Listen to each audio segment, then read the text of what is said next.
a tutte, sono Carmela Garofalo, sono ricercatrice di diritto del lavoro nell'Università degli Studi di Bari Aldo Moro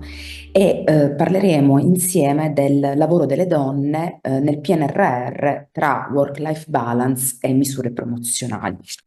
Iniziamo subito nel dire che è ormai noto che l'Italia ha un problema demografico e infatti l'invecchiamento della popolazione e la bassa natalità in Italia hanno portato ad una struttura demografica con un crescente numero di anziani e una popolazione attiva sempre più ridotta. Uno dei fattori che influisce sia sul trend negativo delle nascite, sia sulla bassa partecipazione delle donne nel mercato del lavoro è rappresentato dal divario di genere nei risultati lavorativi che ancora contraddistingue il nostro paese. Negli ultimi 20 anni, infatti, il mercato occupazionale italiano è andato incontro ad un processo di profonda trasformazione socioculturale che ha coinvolto attivamente le donne. Sebbene almeno teoricamente le donne che scelgono di lavorare abbiano accesso a qualsiasi professione, nella pratica ciò accade raramente, registrandosi un importante gender gap nel mercato del lavoro. Basti pensare che rispetto al 2022 l'Italia ha perso 13 posizioni, passando dal 63esimo posto al 79esimo posto su 146 paesi nella classifica del Gender Equality Index. E i principali elementi che caratterizzano questo divario sono, come è noto, le differenze retributive, cioè il gender pay gap, sia un divario nei percorsi di carriera che riguardano i profili delle segregazioni orizzontale e verticale, le differenze contrattuali, la maggior discontinuità lavorativa con una prevalenza di contratti di lavoro part-time, involontari e a tempo determinato, nonché la diversa distribuzione del lavoro di cura in ambito familiare, con conseguenze ovviamente su quello che è il gender gap pensionistico. Tutti aspetti che meriterebbero una trattazione specifica e analitica con un supporto dei dati, ma che per questioni di tempo darò per scontato, quindi li dichiarerò in maniera assertiva. E anche le ragioni che determinano queste differenze sono note ed evidenti e si manifestano in diversi ambiti. Pensiamo alla cultura patriarcale che ancora condiziona i rapporti nell'ambito familiare e all'interno della società. Infatti un'organizzazione del lavoro, degli orari molto spesso regolata in base a criteri che rendono difficile la conciliazione dei tempi di vita e lavoro per le donne, nonché una mancanza di servizi territoriali che altrettanto non favoriscono il sostegno delle famiglie, in particolare per quanto concerne i servizi per l'infanzia e i familiari non autosufficienti. E da un'analisi sulla situazione occupazionale delle donne emerge che la parità nel mercato del lavoro è ancora lontana dall'essere realizzata e che una delle principali cause, se non la più condizionante, è il diverso impatto che produce la genitorialità su uomini e donne. Infatti, nel corso della vita lavorativa, il maggior carico del lavoro domestico e familiare, derivante dall'esigenza di cura per la presenza all'interno del nucleo familiare di figli minorenni o di persone con disabilità, ricade ancora sulle spalle delle donne e ciò incide sul sé e sul come una donna è presente nel mercato del lavoro. Quindi la nascita di un figlio può influenzare il percorso professionale di donne e uomini in maniera diversa. Le stime mostrano che prima della nascita di un figlio sia gli uomini che le donne si trovano su un trend salariale in crescita, il che indica presumibilmente che la decisione di avere un figlio avviene in un momento in cui la condizione lavorativa è in miglioramento. Tuttavia, a seguito della nascita del figlio si riscontra un andamento divergente per madri e padri, perché mentre i padri proseguono sul trend di crescita salariale, le donne subiscono una brusca inversione di tendenza con una caduta dei redditi da lavoro nell'anno di nascita del bambino di circa il 16%. Si stima inoltre che in assenza di indennità per congedo di maternità e congedo parentale, la caduta del reddito sarebbe superiore al 70%. Negli anni successivi alla nascita si registra per le madri un recupero. Tuttavia, solo 4 anni dopo dalla nascita del figlio si riesce a ritornare allo stesso livello di reddito percepito l'anno precedente alla maternità. Inoltre, proprio poiché i padri non risentono della nascita del figlio in termini di reddito percepito, il gap salariale tra i due gruppi, se prima di diventare genitori era nullo, nell'anno successivo alla nascita della bambina o del bambino cresce fino a circa il 30% e si mantiene su questo livello per tutti i 7 anni successivi. Si evidenzia inoltre che nell'anno successivo alla nascita del primo figlio le madri presentano una maggior probabilità di lasciare la propria occupazione nel settore privato di circa il 18% superiore a quella che si riscontra negli anni precedenti la maternità, che è pari a circa l'11%. Per i padri invece la probabilità di uscita non subisce variazioni sostanziali e continua a ridursi dopo la paternità. E secondo i dati proprio dell'Ispettorato del Lavoro, in Italia le dimissioni delle donne rilevano per il 72,8% del totale ampiamente inteso. L'età dei figli prevalente è sino ad un anno, circa il 50%, testimoniando come la fascia critica per restare nel mercato sia proprio quella immediatamente dopo la maternità. In sintesi, il modello di beneficiario di convalida delle dimissioni sembra essere un genitore di un figlio di età tra lo 0 e un anno, prevalentemente donna.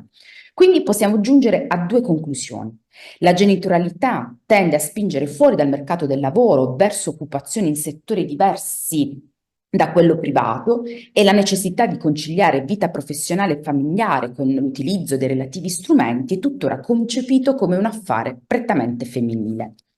E in Italia, dove i servizi per l'infanzia e per gli anziani non autosufficienti sono limitati e le norme sociali non distribuiscono in modo equo il lavoro domestico e di cura all'interno della famiglia, gli strumenti di conciliazione vita-lavoro rivestono un'importanza strategica. E il legislatore ha messo in campo, o meglio, ha rafforzato negli ultimi anni diversi strumenti, quali i congedi parentali, il congedo di paternità obbligatorio, la cui disciplina è stata recentemente modificata dal decreto legislativo 105 del 2022, finalizzate a migliorare la conciliazione tra attività lavorativa e vita privata per i genitori e per i caregiver familiari, al fine proprio di aumentare la condivisione della responsabilità di cura tra uomini e donne e la parità di genere in ambito lavorativo e familiare.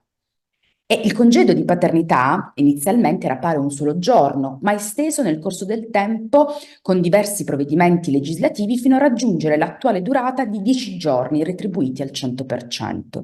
Tale estensione ha contribuito a far crescere il suo take-up, passando da appena il 20% al momento della sua introduzione nel 2013 al 64% nel 2022 e nel corso del 2023 si rileva poi un ulteriore piccolo aumento con un take-up del 64,5% come ricavabile dall'ultimo rapporto INPS del 2024. Si è rilevato che la diffusione dell'uso del congedo di paternità potrebbe anche aver contribuito a ridurre lo stigma associato al coinvolgimento dei padri nella cura dei figli e quindi il timore di giudizi negativi o discriminazioni sul lavoro, incrementando così l'uso di altri strumenti che permettono ai padri di assentarsi dal lavoro, come per esempio i congedi parentali o i permessi per le malattie dei figli. E infatti proprio con riferimento ai congedi parentali, soprattutto dopo la legge di bilancio del 2022 che ha disposto l'elevazione dal 30% all'80% delle relative indennità per una delle 3 mensilità spettanti a ciascun genitore, è stato rilevato un aumento delle richieste presentate da parte dei padri. E la funzione di entrambi i congedi da parte dei padri può contribuire indubbiamente a cambiare le norme sociali riguardanti il coinvolgimento paterno nella cura dei figli e indurli ad una responsabilità paritaria. Ad esempio, il padre in congedo potrebbe rendersi meglio conto delle difficoltà relative alle attività quotidiane di cura ed essere indotto a voler offrire il proprio contributo. Inoltre, il periodo di congedo potrebbe consentire ai padri di stabilire un legame più stretto con i figli e spingerli a voler continuare a trascorrere più tempo con loro attraverso l'uso di altre forme di congedo parentale. E nel nostro paese, oltre ai congedi, sino ad ora si è preferito scaricare sui soggetti, sui singoli e sulle imprese il peso della conciliazione tra vita e lavoro e si è preferito erogare trasferimenti monetari, cosiddetti cash benefit alle famiglie, variamente denominati. Ne cito soltanto qualcuno. Tra gli strumenti di maggiore importanza messi a disposizione dal nostro sistema per il supporto alle famiglie vi è l'assegno unico universale, che è l'unico intervento previsto nel Family Act realizzato avendo preferito il legislatore procedere con interventi mirati anche in base alle risorse via via disponibili. L'analisi offerta dall'INPS, che gestisce il beneficio, mostra come le risorse trasferite alle famiglie famiglie attraverso questo strumento siano aumentate nel 2023 rispetto all'anno della sua introduzione e come ciò sia dovuto, oltre che all'aumento del numero delle mensilità, all'allargamento della platea dei beneficiari e all'adeguamento degli importi alla crescita del costo della vita. Il take-up della misura ha raggiunto il 93% nel mezzogiorno, nell'Italia e nel mezzogiorno circa il 97%. Un altro strumento per conciliare per la conciliazione tra vita familiare e professionale è rappresentato dal bonus asilo nido, anch'esso in crescita nel 2023 rispetto al 2022, passando da circa 425.000 destinatari a 480.000 destinatari. Ma nel tempo altri bonus sono stati istituiti. Pensiamo al bonus mamma introdotto dalla legge di bilancio del 2024, oppure all'innalzamento del limite di esenzione fiscale dei fringe benefit collegati al welfare aziendale. Tuttavia, le perplessità sull'efficacia dei trasferimenti in denaro alle famiglie per stimolare la natalità e l'empowerment femminile restano molto serie, perché tutti sanno che lo Stato eroga questi benefici solo se il bilancio lo permette e pertanto, sebbene a volte sbandierate come misure strutturali e non una tantum, i trasferimenti in denaro sono sempre intrinsecamente connotati da un'estrema precarietà. All'interno di questo quadro va inserito il PNRR. Il PNRR considera la questione di genere un obiettivo trasversale, unitamente a quello del divario di genere, del divario generazionale, che interseca trasversalmente pressoché tutte le missioni del piano, con un approccio definito di gender mainstreaming. Nella consapevolezza, si legge proprio nel piano, che la crescita occupazionale e sociale delle donne passa necessariamente attraverso l'adozione di infrastrutture a sostegno dell'organizzazione di vita e di presa in carico dei compiti di cura che gravano prevalentemente su di loro.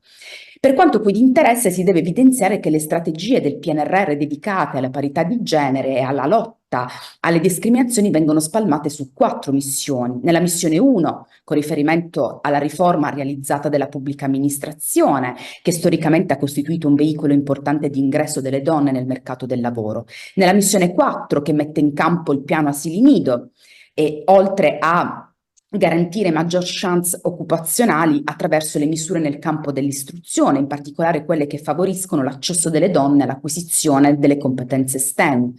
In questo ambito l'Italia è ancora fortemente indietro rispetto ai milestone prefissati. Per il piano asili nido nel PNRR si sono impiegate 3,24 miliardi di euro per la realizzazione di 150.000 nuovi posti di servizi di educazione e di cura della prima infanzia entro il giugno del 2026 per portare la copertura al 33% rispetto all'attuale 28%. Tuttavia i bandi dei fondi del PNRR per costruire nuove strutture non hanno portato ad un'allocazione efficiente delle risorse e questo ha portato anche a ripensare, a rifinanziare questo progetto dei piani asili nido riducendo le risorse disponibili. Nella missione numero 5, inclusione e coesione, sono realizzati gli interventi per l'imprenditorialità femminile e il sistema di certificazione della parità di genere e nella missione numero 6 con il rafforzamento dei servizi di prossimità e di supporto all'assistenza domiciliare i cui effetti indiretti sull'occupazione delle donne dovrebbero transitare attraverso proprio l'alleggerimento del carico di cura non retribuita che grava sulla popolazione femminile. Ma se rapportiamo il contributo offerto dal PNRR sino ad oggi al raggiungimento del goal numero 5 dell'Agenda 1-2030, non si registrano interventi legislativi volti a colmare i ritardi che riguardano l'intero Paese. Infatti, nella quinta relazione sullo stato di attuazione del PNRR, il governo ha certificato che il piano aggiornato offre un contributo finanziario nullo al raggiungimento dei diversi target del goal numero 5. E anche facendo un paragone tra la prima versione del PNRR e la nuova, quella del 2021 e quella nuova, questo contributo finanziario rimane, come si può vedere dalla slide, pari a 0. Le 2 misure previste nel PNRR con un impatto diretto attribuito al goal numero 5 sono il sistema di certificazione della parità di genere e l'apparato incentivante promozionale ad esso collegato e il fondo per l'imprenditoria femminile, già completamente distribuito, il che conferma anche l'osservazione formulata nel passato della sua entità troppo limitata. Peraltro manca anche un monitoraggio dei benefici effettivi per il consolidamento e lo sviluppo delle imprese gestite da donne. Quindi rispetto al goal numero 5 l'Italia continua ad essere in forte ritardo, dato, seppur in miglioramento rispetto al 2015, rispetto anche alla media europea. E valga qui considerare un dato, un obiettivo quantitativo che l'Unione Europea si prefigge di raggiungere entro il 2030, è quello di dimezzare il gap occupazionale di genere rispetto al 2019, il che vorrebbe dire raggiungere un tasso di occupazione femminile pari al 92,8% di quello maschile per l'Unione Europea e l'86,8% per l'Italia. I dati offerti dall'ultimo rapporto ASVIS del 2024 indicano come tale indicatore sia migliorato in Europa, con una tendenza che, se mantenuta, consentirebbe il raggiungimento dell'obiettivo, al contrario di ciò che avverrebbe in Italia, dove i miglioramenti sono meno consistenti. Infatti nel 2023 l'Unione Europea registra un valore del rapporto tra i tassi di occupazione pari all'87,3%, quindi con una distanza di 7 punti dall'obiettivo, mentre l'Italia ha un valore di 74,3%, distante ben 12 punti dal valore obiettivo. Ed allora, concludendo, la conoscenza puntuale dei fenomeni nella loro oggettività è la precondizione per assumere delle decisioni adeguate, che considerano la strutturalità dei problemi e dovrebbero comunque avere due caratteristiche irrinunciabili: agire in maniera integrata sull'insieme degli aspetti che sono alla base della disparità di genere e produrre misure il più possibili strutturali e durature, in grado cioè di consentire alle donne di costruire progetti di vita professionali e familiari in modo libero e consapevole. Prioritario però è liberare il tempo delle donne dall'obbligo di cura intrafamiliare, con l'attivazione di nuove misure per l'equilibrio tra la vita lavorativa e quella familiare, e investimenti di sistema che comportino un rafforzamento delle politiche della famiglia e delle infrastrutture sociali e socioeducative. In questo panorama l'Italia non sembra aver ancora affrontato il problema nella sua complessità, preferendo agire su più fronti, con politiche poco organiche, olistiche e di breve e medio periodo. Quindi è necessario un cambio di rotta per scongiurare il rischio che le ingenti risorse, anche del PNRR, vadano sprecate. Io vi ringrazio, arrivederci.